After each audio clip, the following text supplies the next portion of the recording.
Somewhere, right now, something that's been asleep for over 700,000 years is waking up. Not a dinosaur, not a monster. Bacteria. Ancient bacteria, frozen since before humans even existed, and melting ice is setting them free. And some of them are ending up in the water you drink. Here's the part that sounds made up, but isn't. Scientists have found bacteria frozen inside ice that's over 700,000 years old. And when they warmed it up, it woke up. Not damaged, not dead, just paused, like it had been on hold this entire time, waiting. Ice is really good at doing that. Cold slows everything down, so good that tiny living things can basically go to sleep and stay asleep for an unbelievably long time. Some scientists call glaciers a museum, a window straight back into the deep past, frozen in place. Which is amazing, right up until that freezer starts to melt. And it is melting.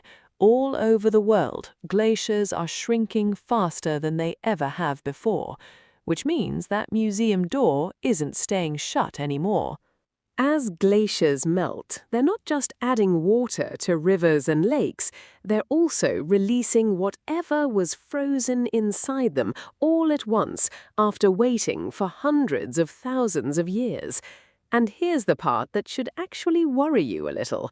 Glaciers aren't just holding old bacteria, they're holding something scientists call antibiotic resistance genes. That's a fancy way of saying tiny instructions that teach bacteria how to survive medicine that's supposed to kill them. Think of antibiotics like a lock and bacteria like a burglar.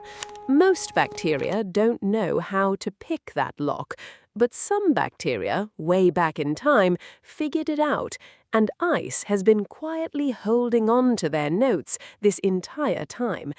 Now, as glaciers melt, those notes are flowing straight into rivers, lakes, and the water supplies that entire communities drink from.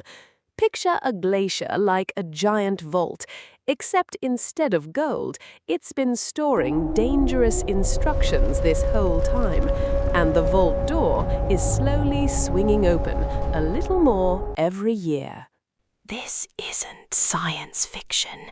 This is being studied right now by real scientists because it's a real risk happening in the real world.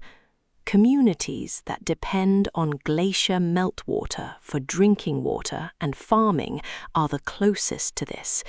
In some parts of the world, glacier water isn't just something people admire in photos, it's literally what fills their glass. So when the ice changes, their water changes with it. But this isn't just a somewhere else problem either. As the planet keeps warming, more of this ancient material keeps getting released, a little at a time, into rivers that eventually connect to much bigger water systems. The ice doesn't stay in one place, neither does what comes out of it. So the ice melting on the news isn't just a "the ocean gets a little higher" story. It's also a "what else is in there" story, and that second story barely gets told.